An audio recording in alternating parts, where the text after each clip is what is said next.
Welcome to Bossier City Council regular meeting Tuesday, May 2nd, 2017. We have the invocation by Councilmember Scott Irwin and the Pledge of Allegiance by Councilmember Timothy Larkin. Please stand. Please bow your heads. Heavenly Father, we thank you for this beautiful spring day that you've given us. Lord, we thank you for the blessings that you have bestowed on our community. Lord, we pray for those who were affected by the storms the last few days. For those who lost members of their family or are hurt, we pray that you give them comfort, Lord. Let them know you are in control. Lord, we pray for our military, for their safety, and Lord, we pray for wisdom for our nation, our state, and for us in this council meeting today. In Jesus' name, amen. Amen. I pledge allegiance to the flag of the United States of America and to the republic for which it stands, one nation, under God, indivisible, with liberty and justice for all. Roll call. Mr. Montgomery. Here. Mr. Larkin. Here. Mr. Irwin. Here. Mr. Darby. Here. Mr. Williams. Here. Mr. Free. Here. Mr. Harvey. Here. All present. Approve the minutes of the April. Can't read. Second. I don't have my glasses with me. Council, please cast your vote.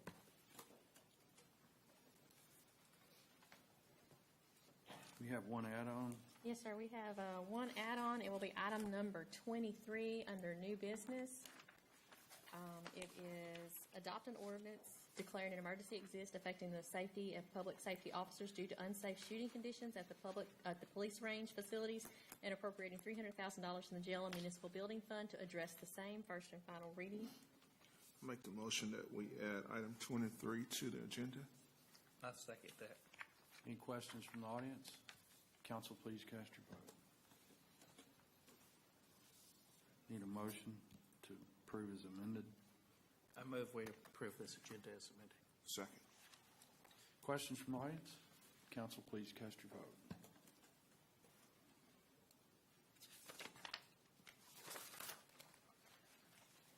Unfinished business? Adopt an ordinance amending section 114-4 of the Code of Ordinance of Bossier City by deleting a portion of the section designated note set forth in said ordinance. Final reading. So moved. Second. Any questions? Questions from the audience? Council, please cast your vote.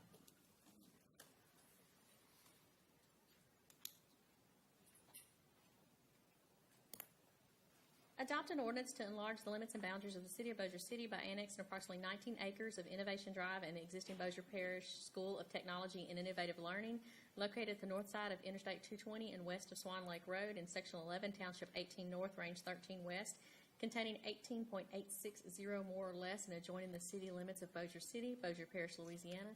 It's Machota Park, Unit Number 1, Subdivision Lots 1 and 2, Bossier Parish School for Technology and Innovative Learning. Final reading. So move. Second. Questions from the audience? Council, please cast your vote. New business?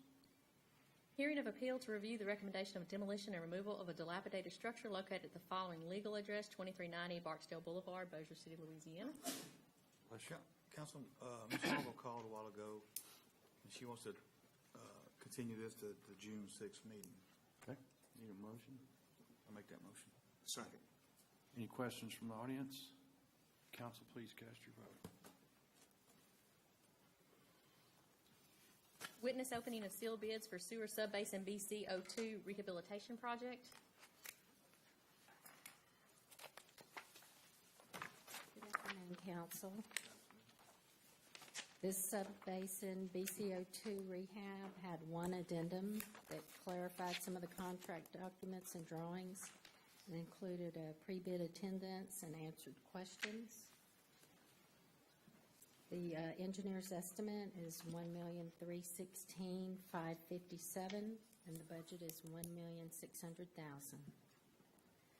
The first bid is from David Lawler Construction. He acknowledged the addendum. The bid bond is included. It's for $1,657,425.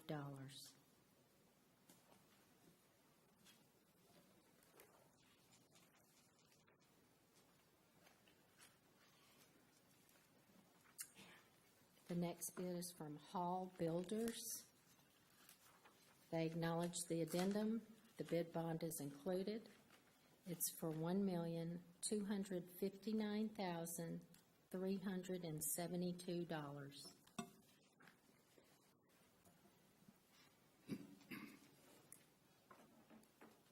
The next bid is from PM Construction and Rehab.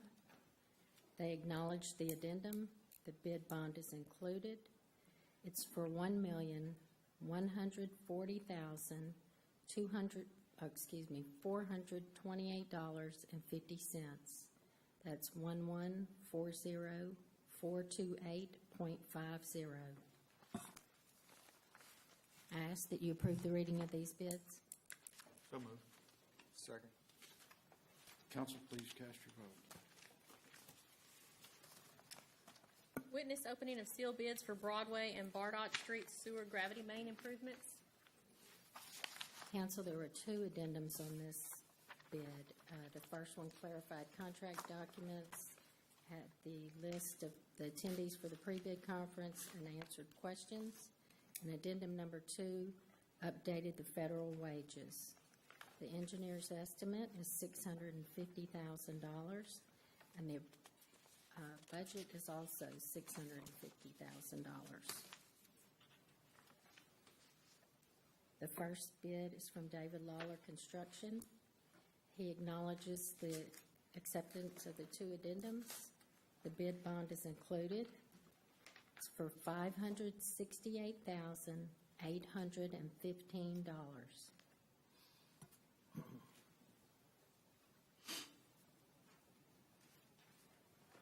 The next bid is from Hall Builders. He acknowledges the addendums. The bid bond is included. It's for $422,110.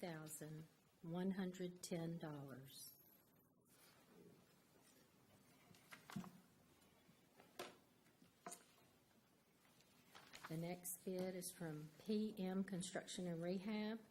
He acknowledges the addendums. The bid bond is included. It's for $422,109. I ask that you approve the reading of the bids. So moved. Second. Council, please cast your vote. Mr. Irwin and Mr. Larkin. Oh, yeah.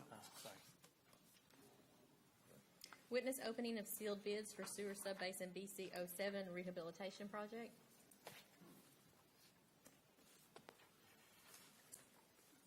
There are two addendums with this bid. The first addendum included the pre-bid attendance, clarified contract documents, and answered questions. The second addendum updated the federal wage rate. The engineer's estimate is $549,868, and the budget is $650,000.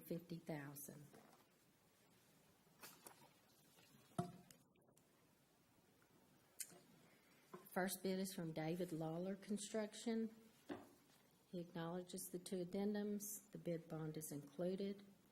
It's for $760,850.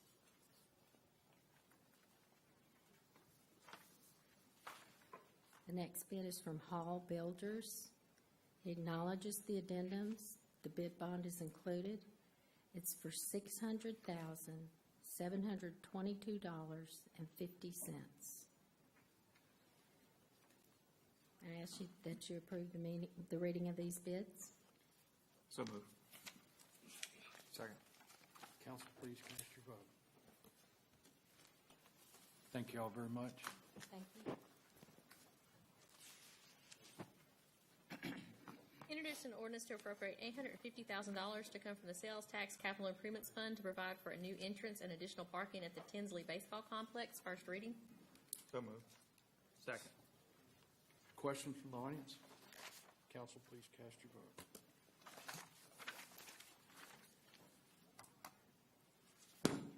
Introduce an ordinance to amend Emergency Ordinance 121 of 2015 and approve report of change order number 3, the final change order for the membrane water treatment plant DIP pipe replacement and lab improvements for $60,045. First reading. So moved. Second. Questions? Council, please cast your vote.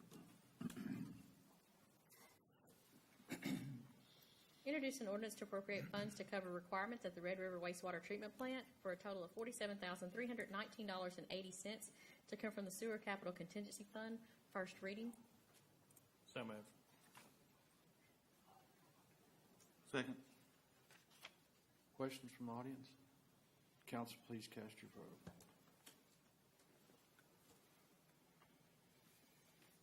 Introduce an ordinance to appropriate funds to cover requirements at the Northeast Wastewater Treatment Plant for a total of $13,523.40 to come from the Sewer Capital Contingency Fund. First reading. So moved. Second. Any questions from the audience? Council, please cast your vote.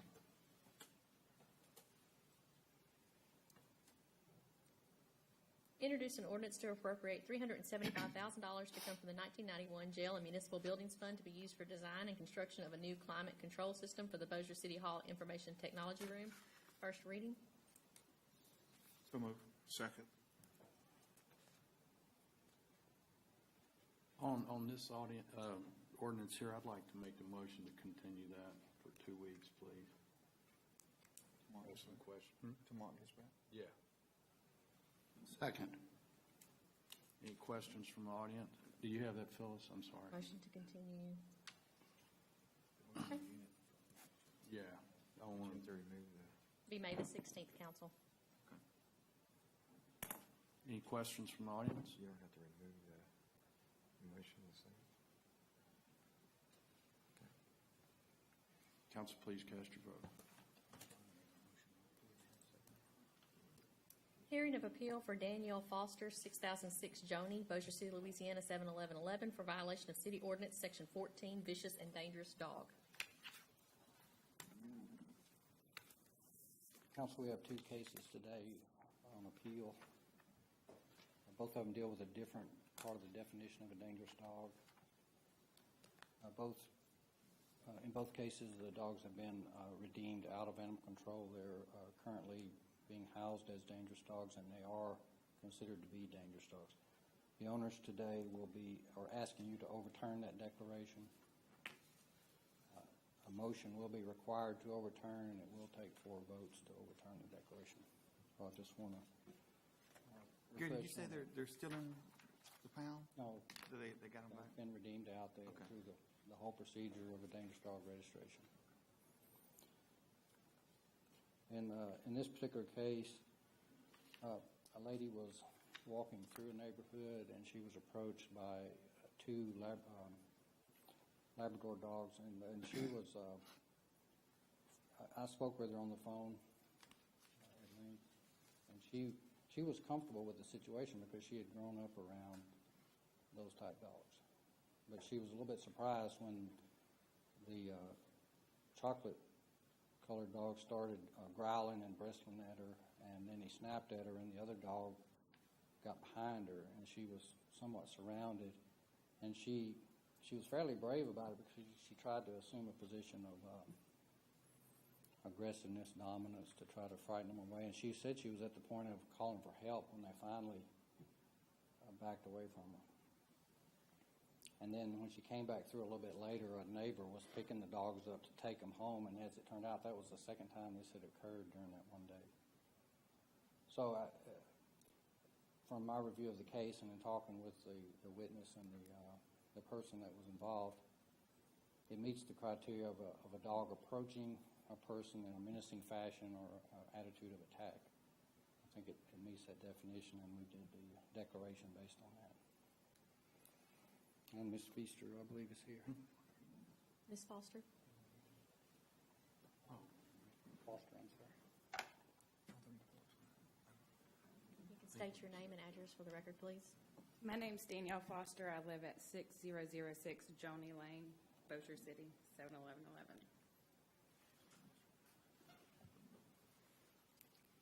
Yes, ma'am. So I think my dogs were unfairly deemed dangerous. I know it was my problem that they got out and it was storming, and the brown one, she doesn't like storms. So she did crawl out from underneath the fence. I did notice, however, this is the first time that I saw the lady's statement. She said that she swerved right and the dog jumped and bit her shirt, and then on the left side. Well, when they're labs and they love to run, so they were probably wanting to play with her. And me and Sammy, the brown one, when you throw the ball in the backyard for her, she brings it back to you. But we do this little thing where you dodge right, you dodge left, and she jumps at you. She pounces. So, you know, I have a little girl with Downs who uses these dogs as pillows. She lays all over them. She pulls them around the house. This lady who picked up my dogs for me, I know her child comes and plays with my children. But I don't know her mother personally. She has never even met my dogs. She picked them both up for me. They got in her truck with no problem. She had to pick Sammy up out of the truck. She had no issue with it. And she even put in her statement she saw the lady's shirt, and it looked like just a tattered seam at the bottom. I'm not saying that the lady wasn't fearful. I understand it was my problem for the dogs getting out. But we have fixed the fence. They do stay inside at all times unless we're outside with them. So I would like for it to be overturned. And come this summer, we plan on moving. We won't any longer be in Bossier City. Have you owned the chocolate lab for 7 years? My husband has owned the chocolate lab for 7 years. And has the dog been in any other No, this trouble? is the only time we've ever had an issue with either one of the dogs.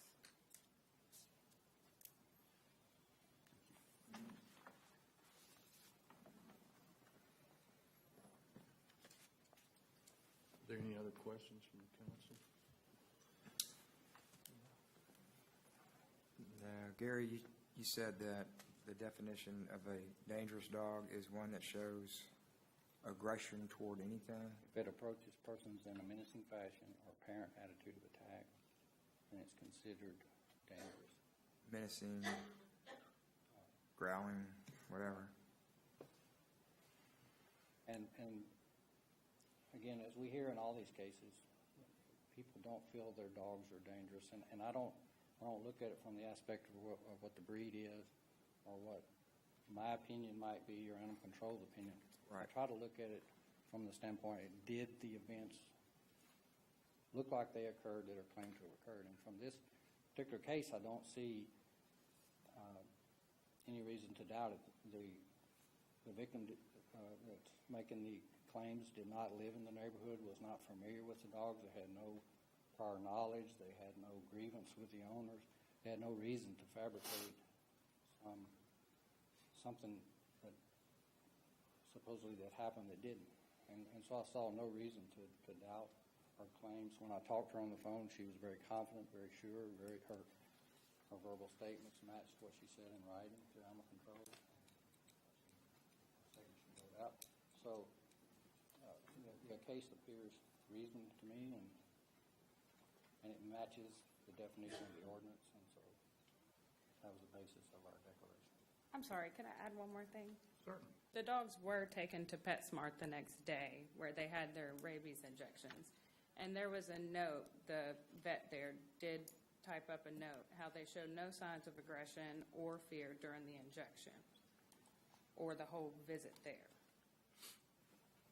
Gary, how'd they act in the pound? I mean, while they was over there? And how long were they there?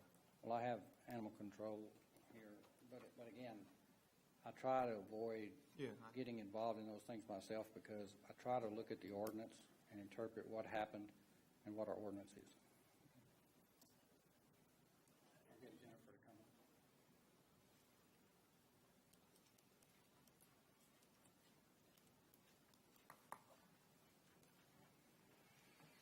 Hello.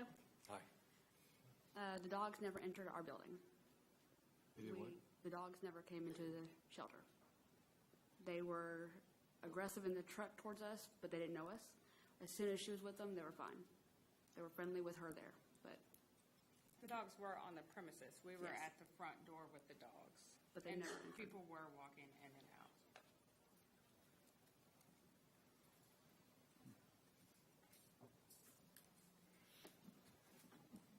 I suppose you explain the definition, the process from dangerous to the next step.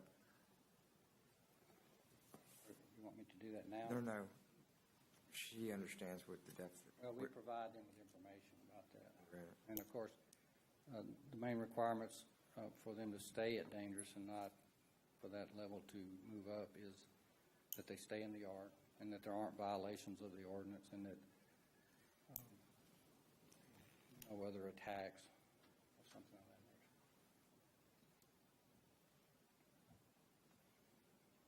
nature. Do you understand though what happens if it's, I do. Gary went through all those with you? Yes, I do understand, and we keep them inside now when we're gone. We have the sign on the fence, we have the muzzles, the collars. Okay. They're functioning under the dangerous dog ordinance right now. They have been for some time.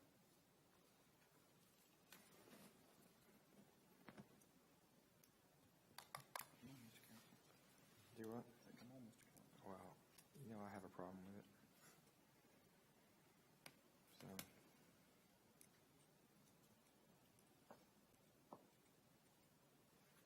You guys have any other questions? Are there any other questions from the council? I just don't like it. So I assume we should do a motion to overturn if someone's willing to make that. Is that what you're recommending? No, I'm saying, someone has to make a motion to overturn, someone has to second, and there have to be 4 votes to overturn. Right, for that. yeah, I just wanted to make sure. I'm not recommending that, Brian.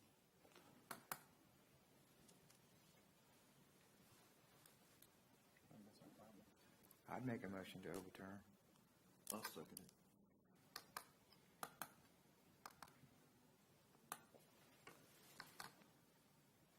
Mr. Hall's not here.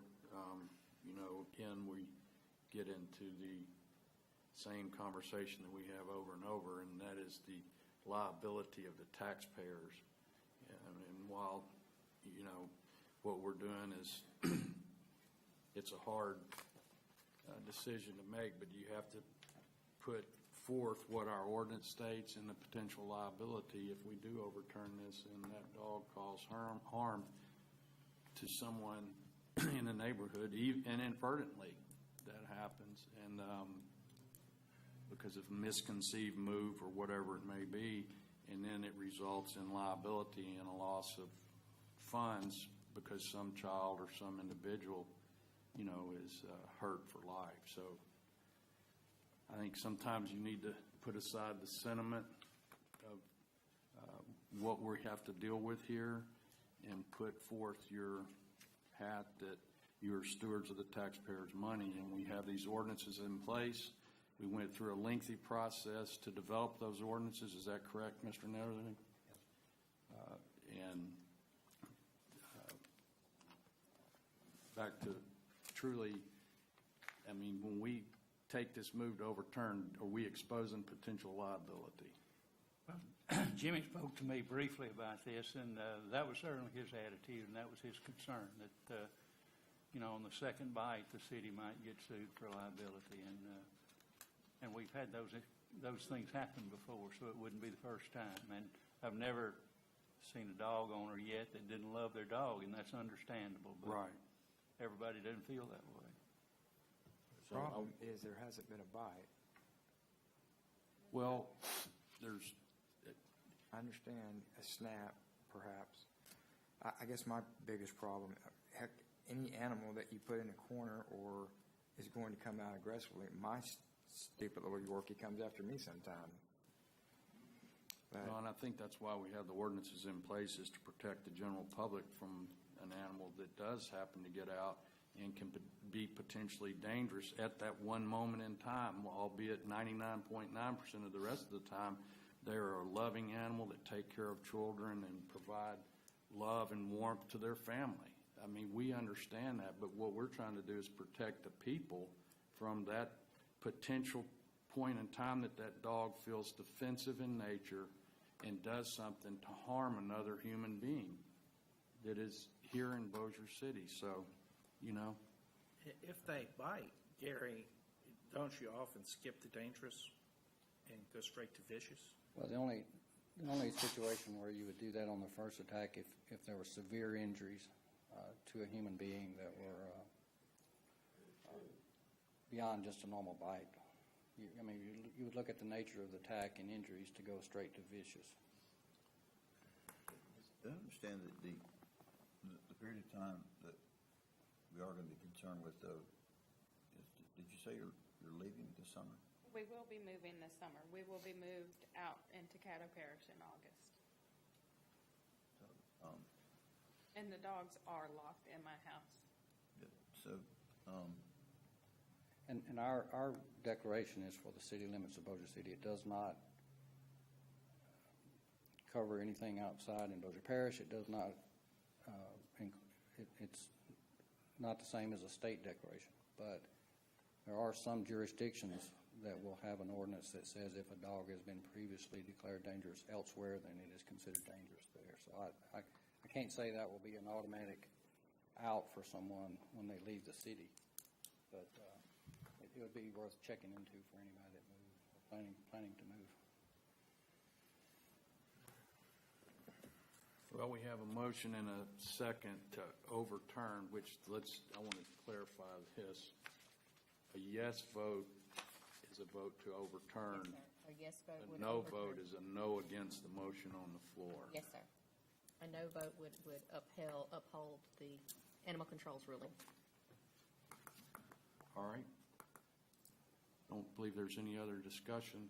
Council, please cast your vote.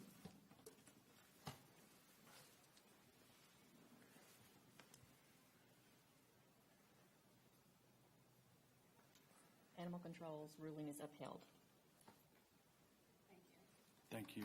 Gary, I guess afterwards. Yes, I'll be glad to. And she's received packets describing all the information.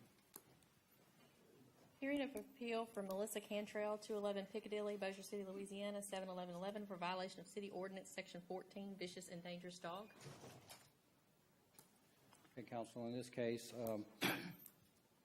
an owner was walking his dog down the sidewalk, coming up to his residence, and a dog that was loose came up and bit the dog, and it was a bite on the tail, but it was close to the base of the tail, and it's a fairly substantial bite when you look at the pictures. And based on the definition of our ordinance, a dog that bites or injures another domestic animal is considered dangerous.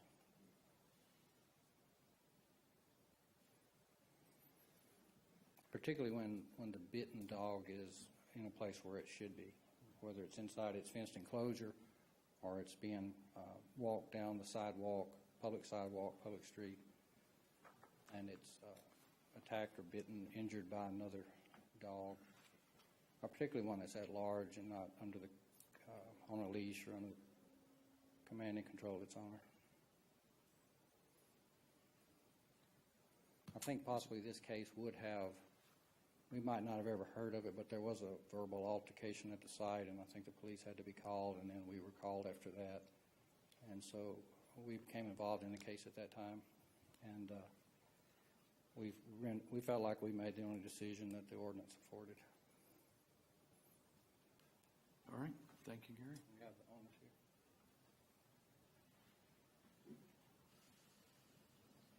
Hi, if you could state your name and address, please. Melissa Cantrell, 211 Piccadilly Lane, Bossier City, Louisiana, 7/11/11.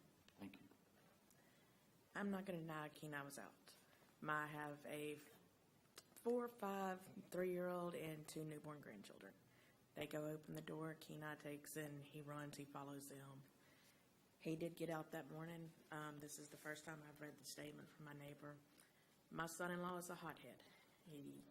I love him to death. My daughter loves him. But he runs his mouth. I spoke to my neighbor. He never would have called if I would have been home. I started a new job that morning. I'd only been at work for an hour when this happened. And my son-in-law didn't like the babies getting woke up. They had been sick, and my neighbor was blowing the horn. Kenai, he doesn't have a tail. He's a Rottweiler. He's very playful. I have a German Shepherd that has a tail. He likes to chase her around the yard, and they just play with each other like that. He never would have hurt any animal in any way. He sleeps inside the house. I've even made sure I put another fence around my fence on the inside just in case he got out that way. But I am fairly sure it was because of my grandson opening the door, and he followed him. I have statements from 3 different people, one of them being a retired police officer for Bossier City. Him and his wife actually took care of Kenai for a couple of days because Suddenlink had left my gate open. I live in a gated subdivision. Suddenlink, AT&T, they have permission to go in my yard if I'm not there no matter what. They left my gate open one time. Kenai got loose. And Miss Shore, they found my dog. I looked for him. I put on the Tiburon website, Facebook pages, everything. And finally, somebody told me they saw a sign of where he was located at. I went down there. They'd already taken him to the vet, made sure he had his rabies. They got his rabies shot again, even though he just had it a couple months before because they didn't know. And he was fine with their animals. My other next-door neighbor who just moved, she used to let her 4 boys, all under the age of 5 and 6 years old, play with Kenai all the time. Never had a problem. My best friend, she moved in with me. She had a pit bull. Never any aggression there with the pit bull.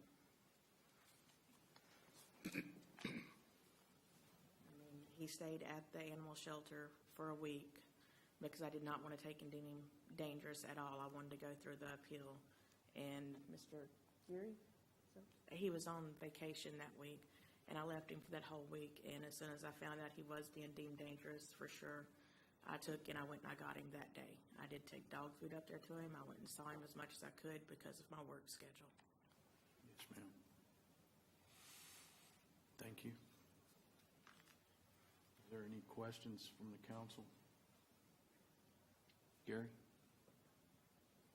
Well, again, both of these cases, the last thing animal control wants to do is be involved with owners and their animals in this extent. But when we are brought into these cases, we try to treat them consistently, and we try to go by the ordinance. And I don't feel like we really have any choice with that. And even when I try to give each owner an opportunity to come and talk with me, if anything comes up in those meetings that differs in any way, we investigate further.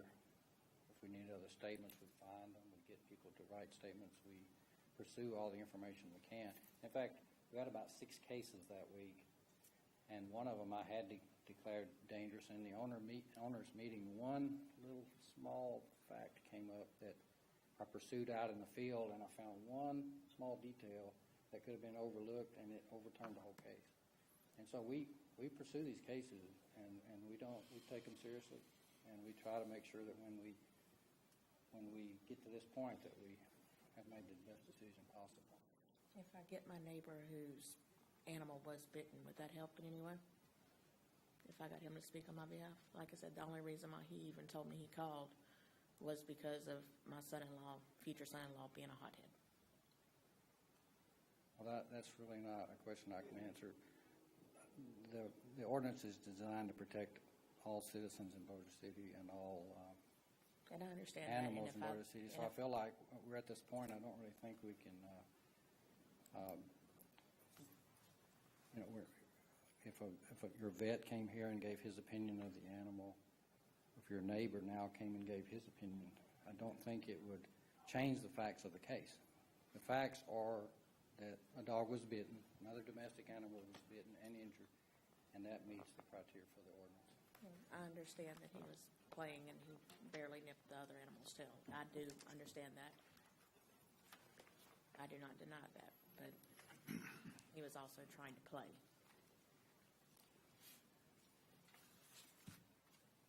Is there any other discussion from the council? This is declaring him dangerous and not Not steps. vicious, no. Yeah. And would you remind me, is that just in perpetuity or does that end? No, it's in perpetuity. The life of the animal. He goes to Home Depot and PetSmart and everything. We've never had a problem with him. I've never had to have a muzzle on him, and that's my only problem is I don't want to have a muzzle on him. I mean, I don't think that's fair to any animal who's not going to hurt anybody. I don't mind the collar. I've had him chipped. I didn't believe in having anything foreign put in my dog's body, but I decided to go ahead and do that because I wanted him brought home. I don't even mind the signs. It may even keep Suddenlink from opening my gate this time, but I just don't want to see him wear a muzzle. Any other discussion? Need a motion? I think on this one, it's I say different, but it's no different, but it's different. I mean, this actually some other dog got bit, and I don't think we have a choice on this one. You know, What about if I take him out of the state? take more. Out of the state. That's up to. I mean, as long as you're in Bossier, we have to do this. You know. I know you're not going to leave tonight, so. I would leave tonight to take him to my husband. I would. Well, I mean, earlier, Mr. Nethery pointed out that we don't have any jurisdiction outside Bossier City. Is that correct? That's correct, and of course, we have no way of enforcing or making sure that she adheres to what she tells the council she will do. Right. Yeah, I mean, we're not advising you. Let me make it clear one way or another. I'm just trying to answer a question that I think was brought up earlier, and we'll clarify it again. Our law. Pound for a week, and he showed no aggression toward You could anybody. just let me I'm finish, sorry. please, and then I'll let you speak.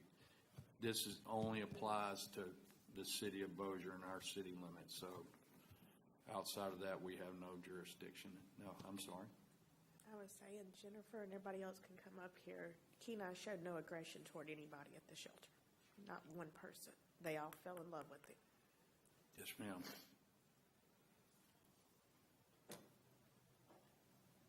Anyway, as I was saying, I'll make the motion to uphold Gary's findings. I really think we should follow the same format, if I might add that. What's that? I think we should follow the same format, a motion to overturn, Okay. so that we're consistent with the two. All right, we need to change. I've never heard of that. Why would we? That's the way the ordinance is written. So do we do this always? I mean, I'm not understanding we should follow the. I'll make a Sorry, motion to overturn. Excuse me just a second. If anyone in the audience has something to say, please come to the mic. If not, I would ask that you not make a comment. Thank you. Normally, the motion has been to uphold the animal control's ruling. That's what y'all have done in the past. Right, and I'm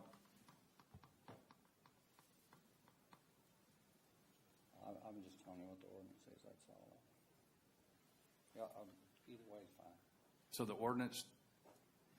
I'll have to pull the actual ordinance and read it, but, I mean, that's just the motion that y'all have always made in the past, is to uphold animal control's ruling. Well, on this occasion, since Mr. Nethery has made that request, we'll go with his request. We need I'll withdraw Mr. Williams' motion, and we'll go with his recommendation, and then if we could have Mr. Hall provide clarification, so going forward, we're consistent with our motion and our vote. So I'll make the motion to overturn. Okay. You make a motion to do what? to overturn, and then That's what we're, Gary wants us that's to what do. he asked, so I'm going to honor his request today, and then we'll get clarification from Okay. Mr. Hall. And we need a second. Second. And to uphold their recommendation, the vote is no. Yes, sir. That means that his recommendation goes through. All right? Is everybody clear? I think so. Just barely. All right. Council, please cast your vote.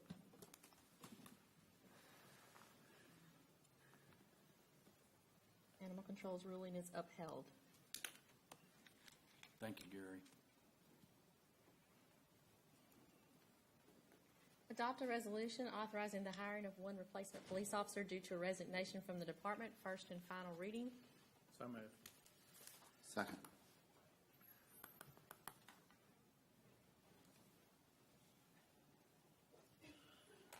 Any questions from the audience? Council, please cast your vote.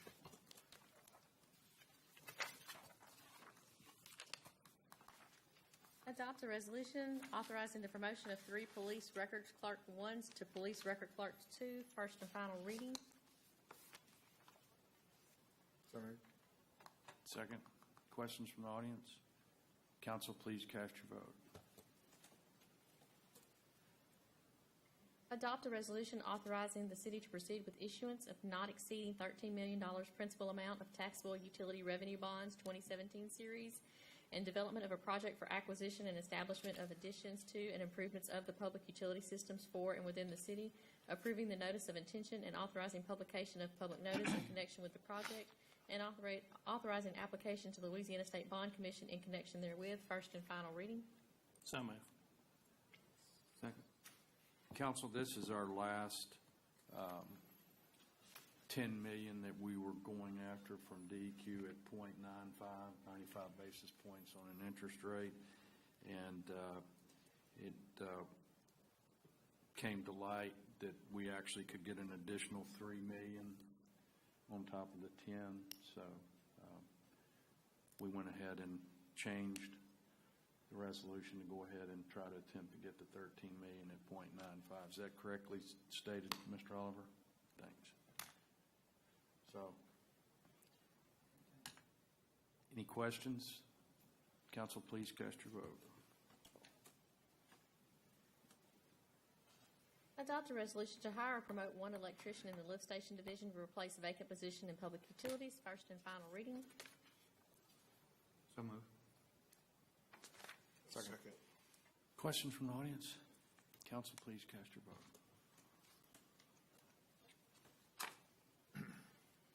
In accordance with Louisiana Revised Statute 43:4, select Bossier Press Tribune as Bossier City's official journal for a 1-year period effective June 1st, 2017 through June 1st, 2018. So moved. Second. Questions from the audience? Council, please cast your vote.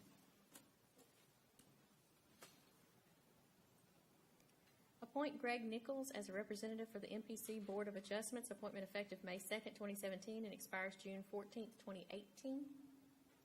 So moved. Second.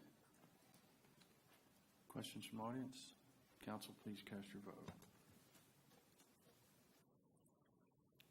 Introduce an ordinance to appropriate $1.5 million to come from the 2017 sales tax bond issue fund to be used to construct Innovation Drive Phase 1, first reading. So moved. Second. Any questions? We'll bid this. This will be bid. Is that correct? Yes. Yes, sir. I was just taking a second to review that before I answered. So. Any questions from the audience? Council, please cast your vote. Introduce an ordinance to appropriate $450,000 to come from the 2017 sales tax bond issue fund to be used to design streets and drainage for Innovation Drive Phase 2, first reading. So moved. Second. Any questions? Did the same company design Phase 1? They did? Mm-hmm. Was there a reason why they didn't do it all together? I think on, and I may, yeah, this was the piece that was going to be just in front of homes. Correct. And Phase then- 1 and goes then- up to the Honda dealership. You know, from Swan. Phase 2 goes on around to Green Acres Boulevard. I'm Oh, sorry. That's all right. That's what I was Around going to to say. Green Acres Boulevard, and it took a no-rise study by the engineering firm because it goes through a wetlands area. So it's a timing of the construction of the road to get to the dealership versus the rest of the road. Is the way I understand it now. But the same company did Phase 1? Yes, sir. They did, okay.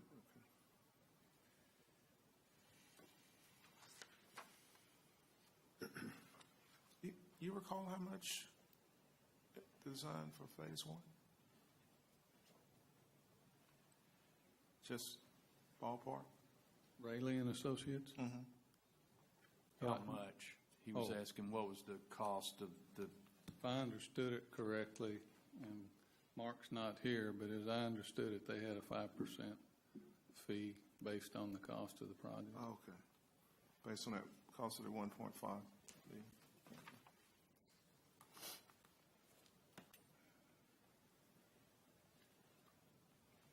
any other questions?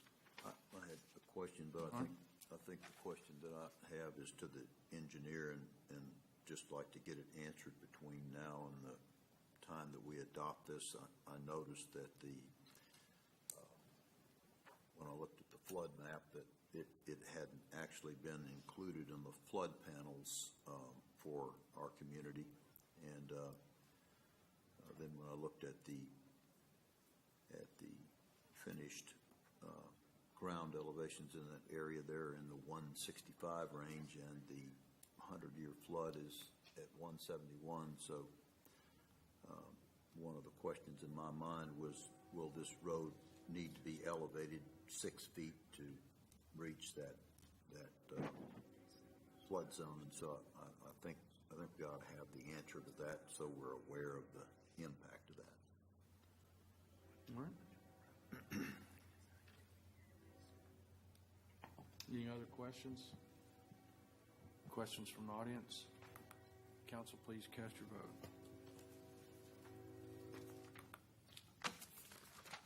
Introduce an ordinance appropriating $125,000 from the Public Service and Sanitation Fund for contract spraying of mosquitoes. First reading. So moved. It's that time of year again. Yes, Council, this is the first time we've gotten this far with consideration for contracting the service. Last year, we were close to that point. Our longtime mosquito spraying employee who was certified retired suddenly at the last minute, and we were looking at contracting then. The cost was so high that I really never took it serious, and we were able to spray last year under the certification of the Bossier Parish employee. And so we reported our spray quantities to him throughout the season. And I hired an employee who was becoming familiar with the program during that whole season. And during the off season, he was scheduled to study and test for that certification, both in his two-part test for pesticide spraying and for mosquito knowledge. He ended up leaving for another job toward the end of the year, so I had to then go to our employee who was our field person spraying. He left, and so we found ourselves right down here again at the 99th hour without a certification, although an employee that I hired recently has passed half of it. And so it's been something I've been on the fence about, contracting that service. One, because Public Works wants to do the things that we have always done, but this year our contractor made a better effort to understand what we need from him and what the program is about.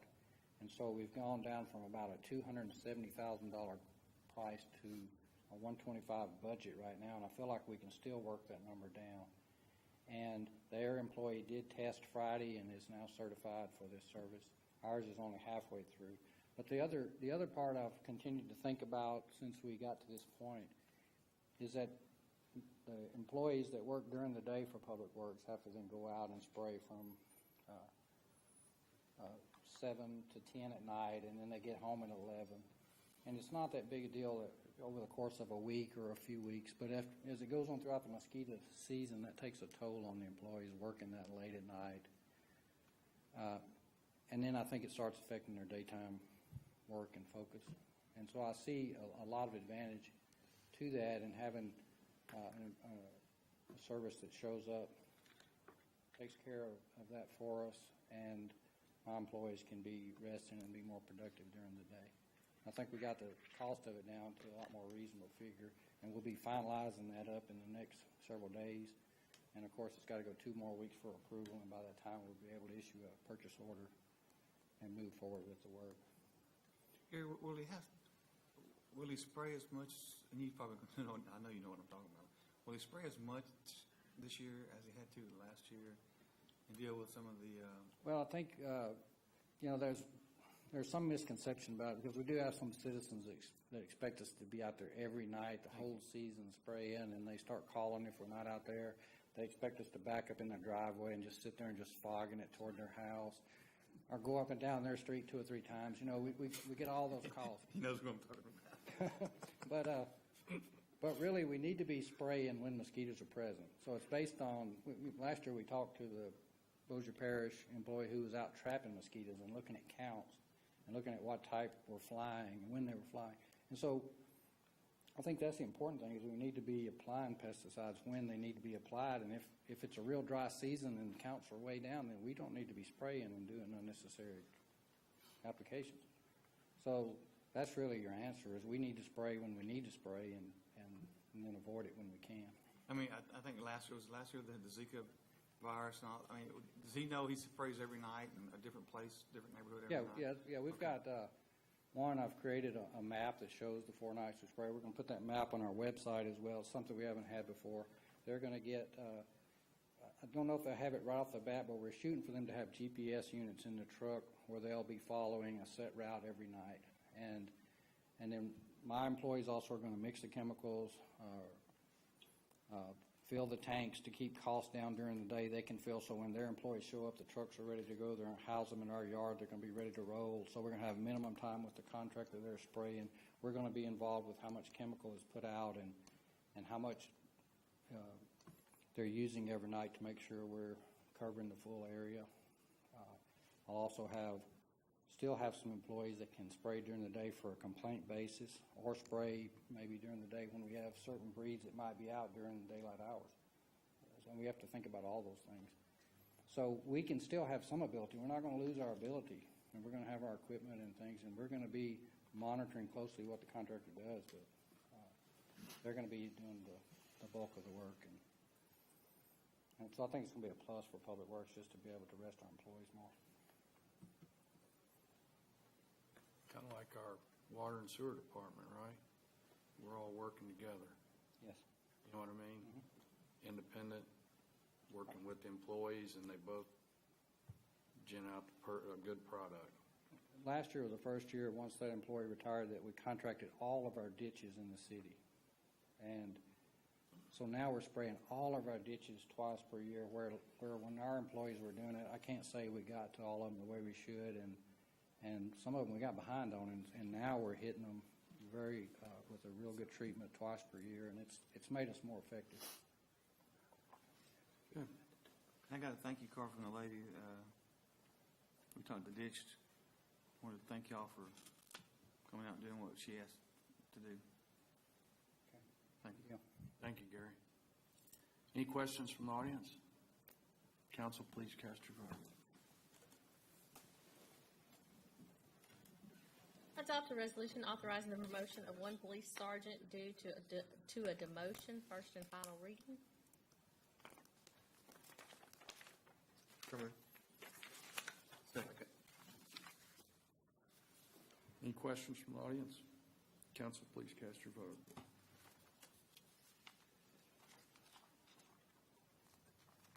Introduce an ordinance assessing a $5 parking fee on each ticket sold for any and all events at the CenturyLink Center. First reading. Council, okay. Myself and David met with Sam, the regional manager. Okay. And we talked about this yesterday. So I'd like to make an amendment. I wish I had the ordinance here in front of me, but we're going to call it a restoration fee, and we're going to, from $5, we're going down to $3. So if you got any questions. Yeah, I'd like to call Sam and Rebecca, if you could just come up. Do we need their name and address? Yes, sir. Sam Voisin, Regional Vice President for SMG. I am at 2019 Waterview Lane, Shreveport, 71105. Rebecca Bonavere, SMG General Manager of CenturyLink Center, 5525 in Shreveport, 71115. Sam, we got him.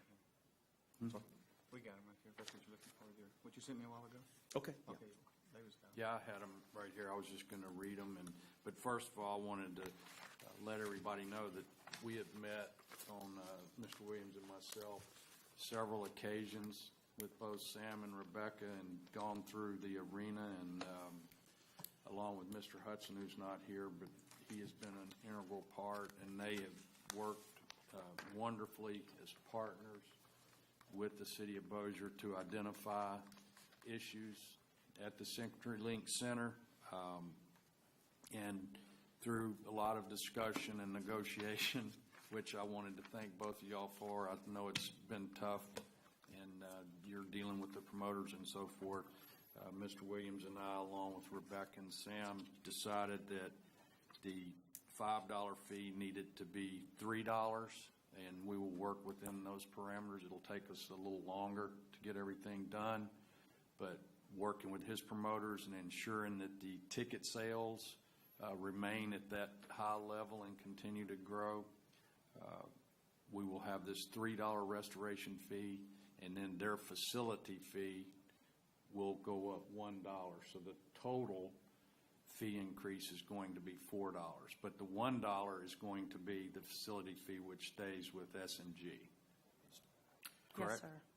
Yes, sir. That stays with the operational budget, yes, sir. Operational budget. What I meant was I want everybody to know that, there's a $3 fee that's going specific to the capital improvements of the CenturyLink Center, which they've identified, and we will put as soon as we get that list and Mr. Hudson returns, put that out in public. And the $1 operational piece of that will go into the operational budget. Yes. That's correct. The CenturyLink Center. So in net total, we went from the $5 to the $4 total. Correct. And I just wanted to make sure that was clear for the record so that everybody knows that we're being straight and upfront and open in everything that we did and negotiated here. Some of the 5 points that the facility, he calls it a preservation fee. We'll decide on whether it's preservation or restoration. But create a recurring and self-funding mechanism to allow the City of Bossier City to fund critical facility improvements needed at present and in the future. The improvements will enhance the patron's experience while providing a safe environment to enjoy all shows. It ensures that the CenturyLink Center remains competitive in the live entertainment industry. It also ensures that we will have the infrastructure to continue hosting major shows such as Paul McCartney and more to come. Some of these improvements may also assist in reducing operational costs associated with hosting each of these events. So, again, we thank you for all your hard work, and we look forward to bigger and greater shows. So, absolutely. And if I may, thank you all for being flexible and understanding about what is needed within the facility. The facility is unfortunately aging. However, it doesn't necessarily look like that, but we want to remain competitive in Bossier City and not fall behind some of either the newer facilities or newly renovated facilities.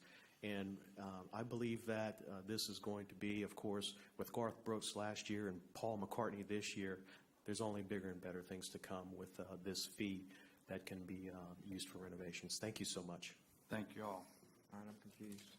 I was confused on the restoration fee. Mr. Williams' motion was change it from 5 to 3, but there's a $4. Where's the other dollar? Okay. There's currently a facility fee that's charged on each ticket in the amount of $3. So the additional $1 would be an increase in the facility fee, which would go in the operations to help with the arena, day-to-day functions of the arena. Okay, but that's not in this ordinance. It is though. not. We don't have control. That's something they set I in believe- their negotiation with the ticket sales. Okay. I believe So you're President doing Montgomery that was just internally? Yes, sir. Administratively? Yes. He Okay. was just indicating that as the sorry. Okay, background. yeah, because Yes, it's sir. confusing because it's not even. Right. Yeah, I just didn't want somebody to come back and say, well, they actually went up $1 and y'all didn't Okay. disclose that. Okay, yeah, I But see. that dollar, I'm just saying that we're disclosing that they're going Okay. up on that dollar Okay, I see. for their operational budget. So Right. there will be an actual net increase to the ticket of $4. Okay. But $1 of that is in operational. That's correct. than And the our restoration. $3 an actual ordinance. Okay. Thank you for asking Yeah, that. great. Sam, did you want to, you said, would you rather call it preservation or restoration? Like we Certainly up to the council. I believe it's virtually, it's very synonymous. Yes, whatever you'd like. I just need clarification as to which one y'all want Yeah, to Yeah, retain. you need What to, would y'all like? Somebody make a call. Restoration or, yeah, restoration? Yeah. you're gonna, All right. you need to, the public has a little bit of confusion as well, because they're thinking there's a $5 fee from a couple weeks ago. We talked No, about no. 5, now it's, I know, but the public is confused. So you just need to clarify, there's only a $3 increase on the ticket. Correct. Yeah. One time. Correct. Yeah, I'll go through it again. In the media, they're looking and everybody's on TV. Yep. We've got a $3 restoration fee that we're adding by ordinance, increasing the price of the ticket. $3 by ordinance of the city council, which will go to restoring the capital infrastructure and improvements to the CenturyLink Center. That's $3. Period. All right? Good job. $3 by ordinance. There is also going to be a $1 ticket increase, and I brought that up because I didn't want somebody to say we didn't bring it up. All right? We're not hiding anything. SMG operationally has their $3 fee on the ticket. It's going up $1. So it is a total increase to the ticket of $4. $3 by ordinance of the city council. $1 by their negotiation through whatever they have to do operationally by SMG. Right. And just also as a point of reference to Lafayette, 3 hours south of here, is a $5.50 facility fee, and we're a 4. So, by reference, much And lower. the promoter does not receive any of the $3. No, the $3 that No, no, Mr. sir. Montgomery's speaking about is strictly for capital improvements. That's correct. They can't touch it. By ordinance, Correct. that is correct. That's why, that's how By we ordinance, came yeah. through all of these meetings to getting to our 3, and we were comfortable with that, and they're not getting 1 penny of that $3. And again, it generates approximately how much? We're looking at 200,000 tickets. That's just based on 16, so you're looking at 600,000. Sam and Rebecca think that our ticket sales will increase. So for every extra ticket we sell, that's another $3. So if we get 250,000, that's at 750,000. Okay. And guys, it was our job to listen. They're the professionals. We just own the arena, and like I said, we had conversations back and forth, and we had I guess I had a lot of dumb questions, but Sam answered all my dumb questions, No dumb And so anyway, me and David, we agreed, and that's what we came to, Yeah. and I think we came to a good decision on it. I think it's fair for the user, the ticket buyer, and the operator, absolutely. We won't miss a stride in growing events there. More events to come with this type of arrangement, yes. Yeah, I remember week before last, you recommended 3 back there, and but we did what we wanted to do. We didn't go with your recommendation at that time. Yes, But sir. That's all they part- came together. Yes, sir. Not compromise. Yeah. Thank you very much. Okay. I think a couple of weeks ago, the question came up about tickets that are given away by promoters. Where will that fit into this scheme? Those free. Yeah, nowadays, Comp. unfortunately, that's not occurring. We would like for that to occur more, but comp tickets have no value, therefore there would be that doesn't correlate to any other value on a fee assigned to a no-value ticket. But the industry is certainly not going there. Okay. And what events would not incur this fee? Graduation? or? Yes, sir, non-ticketed events. So there would be things like chamber dinner or anything non-ticketed, a trade show, something that people aren't purchasing tickets for. It's general admission or, just a, $3 entrance fee to get in the door to go to something, so. Graduations, none of that would Yeah. be applicable. And we've kind of shifted from calling it a parking fee to a preservation fee. What's the upside of that? Why are we not calling it a parking? I mean, it's really being used for capital improvements to the arena. It really doesn't have to do so much with parking.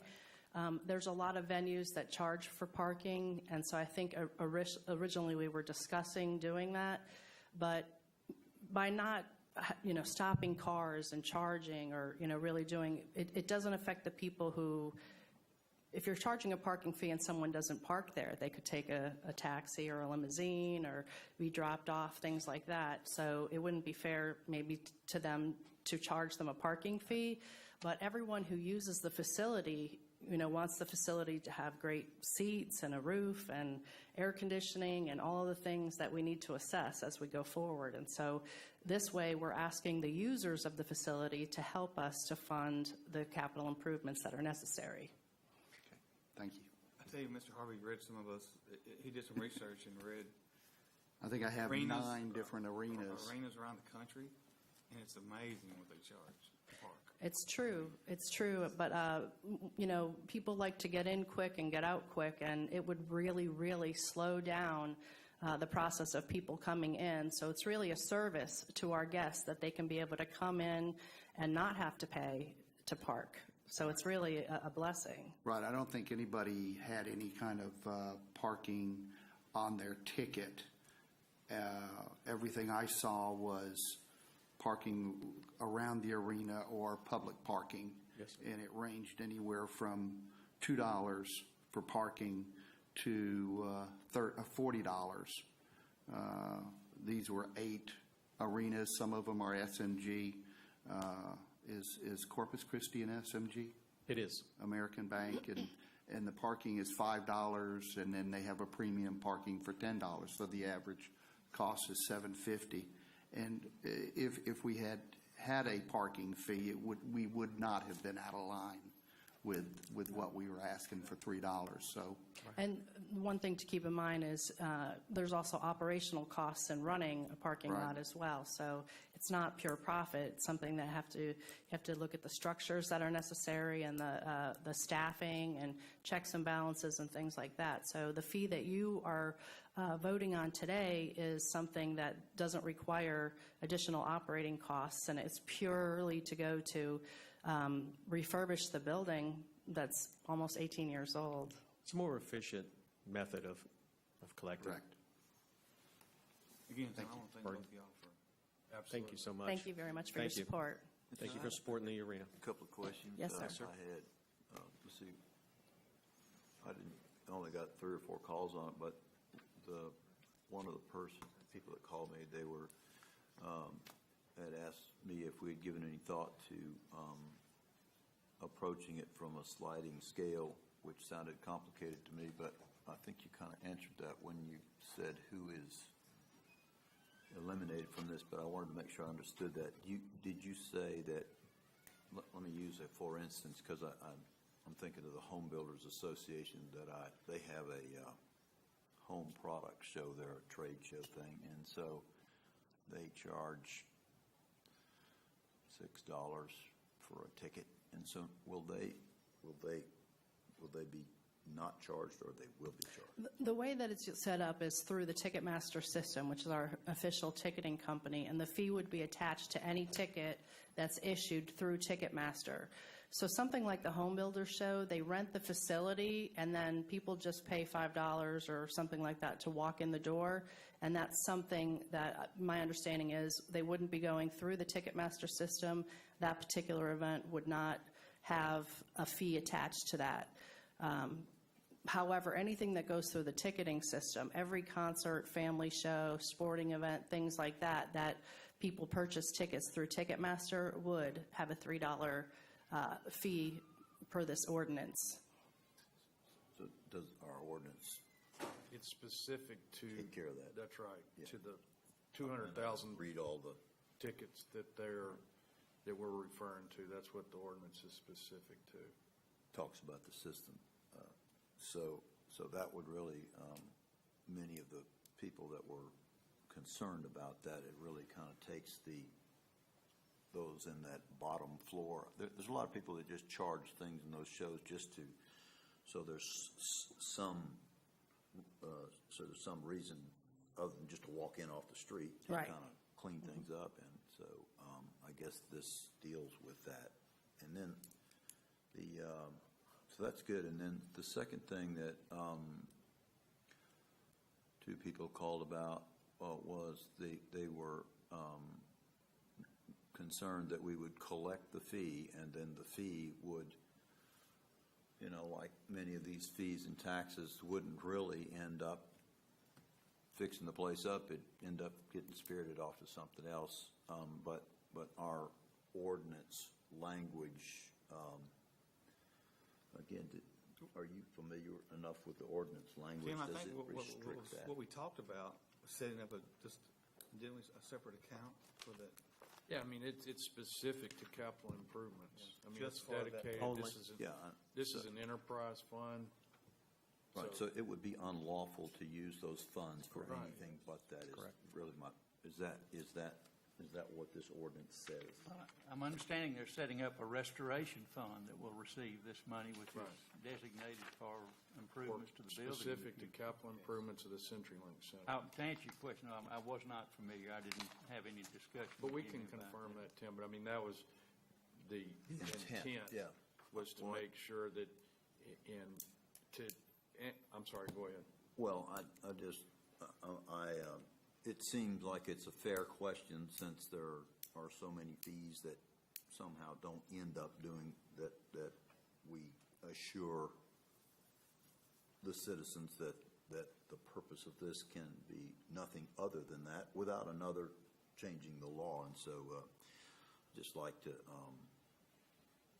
find out between now and then that there is that language in there and that it essentially would be, it would require a new public hearing and a new public act to use the funds for anything other than what we're representing to the public now that they actually are. So, good, yeah. That's right. And it states it in the law. So. Yeah, and to take it a step further, we're taking a look, and we spoke to both Sam and Rebecca, taking this revenue stream and actually issuing bonds so that, because for each, let's say we bond $500,000, we can probably get around, based on that other issue, probably around $7.5 to $8 million that would be this established fund, and the ticket fees would be the funding mechanism for the bonds. And then the bonds, of course, would be specifically available so that we could go ahead and do all the things that are necessary and get all this done within a 2 to 3 year period. So I hope that kind of takes it a step further so that you see that the money is specific to this project.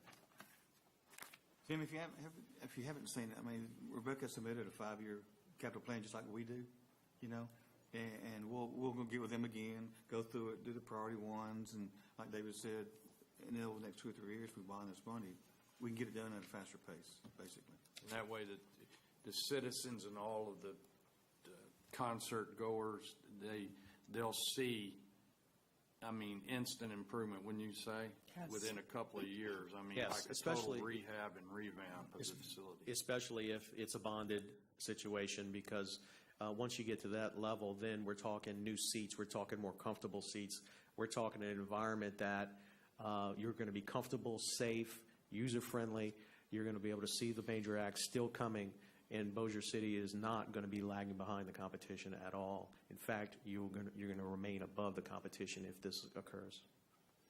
Well, I haven't been a part of the meetings, but it sounds like y'all spent a lot of time working through these things that might have been objections, and I think that the citizens are really going to be impressed with the result of what David and Don and you all have done now that we're satisfying them that when we collect this money, it'll really be used for what we're saying it'll be used for, and then even more so, these smaller trade associations, when they find out that they're not going to be taxed for that on those low charges that they have to get in. I think that's really going to answer a lot of what might have been some objections from the community. We weren't always smiling, though. No. And since we opened 17, almost 18 years ago, I think I've gotten a little wider, so I need a little bit wider seat, okay? We all probably have. Absolutely. We all have. Thank you, guys. Thank you. Thank you all very much again. All right. Any questions from the audience? Council, don't have a second. Oh, I don't have a second? Oh, I made the motion. No, I made the amendment. That's right. Thanks, Phyllis. Sorry. Second. And we're going to call it a restoration fee, Yes, sir, $3 restoration fee. so that's clear. All right. Council, please. Oh, I'm sorry. Somebody did. I apologize. Rarely If you could happens. state your name and address, Sure. please. My name is Stan Stava. I live at 5605 Pampas Lane in South Bossier, 71112. First of all, this is the first councilman I've ever been to, and boy, I want to thank you from all the citizens. Y'all have a really tough job, and I promise you I'll never run for council. Y'all have a really tough job. But again, thank you from the citizens. And I was coming to the meeting hoping that this might get lowered a little bit, and I'm so thankful to SMG and the arena and the council from lowering this down from $5 to $3. They have done such a great job. I love the arena. I'm glad that y'all were able to find a way to keep it competitive with other areas. We've brought in big names from Elton John to Paul McCartney and others. And I'm just glad that y'all were able to come to this. I think the $3 is much more affordable for the average citizen here. One thing I would ask in listening to the meeting today, if we could somehow stay away from the word parking fee at all, because to me, when I heard that, I thought, was that per car or is that per person? And I think it just kind of confused me in thinking, well, then there's going to be a parking fee for every car that comes in as opposed to every ticket. And I think it's great that it's every ticket. I think it does keep us competitive, and I think it does allow us to upgrade the facilities, and it's already a wonderful facility. So thanks to SMG and the arena. Thanks to y'all for doing such a great job, and I appreciate it. All right. Thank you very much. Am I overlooking anyone else?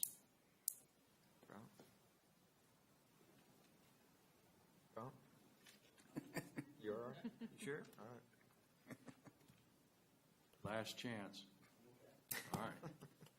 Council, please cast your vote.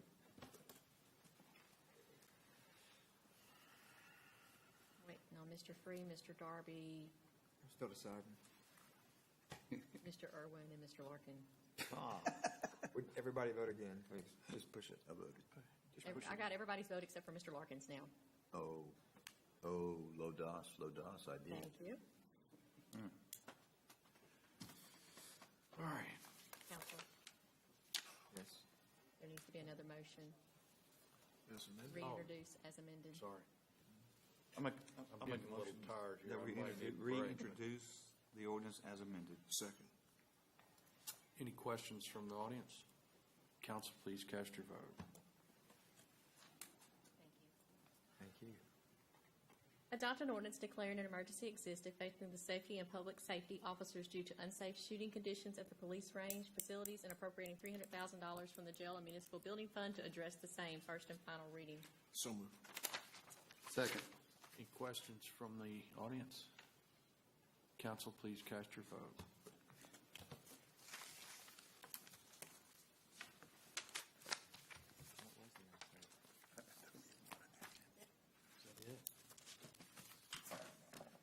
Mayor's not here, so thank you all for your patience. Have a great week. Meeting adjourned.